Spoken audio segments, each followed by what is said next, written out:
Cut केल्यानंतर आपल्याला मिळेल कपडा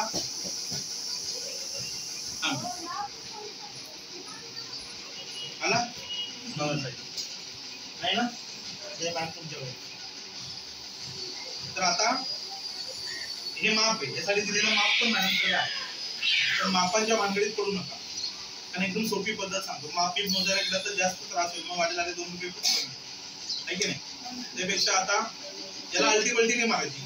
याला कशी मारायची, असं पकडा, 4 घडी म्हणतो. 1 2 झालं, म्हणजे 4 पदर झाले. 1 2 3 4 घड्या 2 झाल्या, पदर 4 झाले. आपल्याला 2 गोष्टी, ओपन बाजू आणि बंद.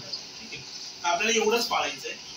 हा माप तुम्हाला रेडीमेड दिलाय, तुम्ही कुठल्यावरती कट करून घ्या. तुम्ही इथे ठेवायचं, याच्यावरती दिलंय बंद बाजू खुली बाजू. खुलीवरच ठेवा, बंद नाही तर उलट ठेवा. बरोबर, ही बंद बाजू म्हणून ही बंद ठेवू. आपल्याला काळजी एवढीच घ्यायची, वरचं टोक आणि बंद बाजूचं टोक मॅच झालं हे जुळवायचं. बाकी हाईट कधी कमी निघेल, कधी जास्त निघेल. हा, इकडे पण कमी जास्त होऊ शकतो ओपन बाजूला. आपल्याला त्याच्याशी काही घेणं देणं नाही. आपले 4 तुकडे झालेत ना, म्हणजे 4 पिशव्या होणारच आहे. काय थोडी कमी जास्त होईल, जे काय होईल ते कळत नाही. हा, त्याच्यामुळे हे ठेवलं तुम्ही, वरचं टोक आणि बंद बाजूचं टोक मॅच केलं. बरोबर, तुमचं काय कशाने तुम्ही मार्किंग करता ती करून घ्या.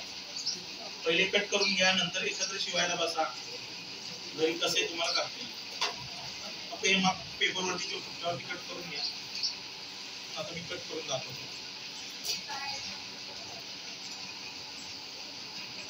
आता माझी घडी चुकलेली आहे, मी कट घ्यायला पाहिजे ना. आता मी ते घाईघाईत दाखवतो ते ठीक आहे. मी घाईघाईत दाखवतो तरी पैसे बरोबर घेणार, हे विषय.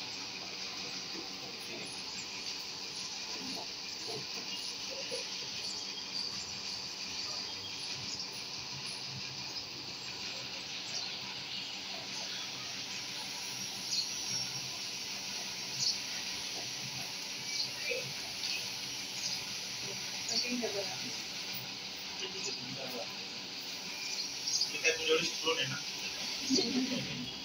ते झालं.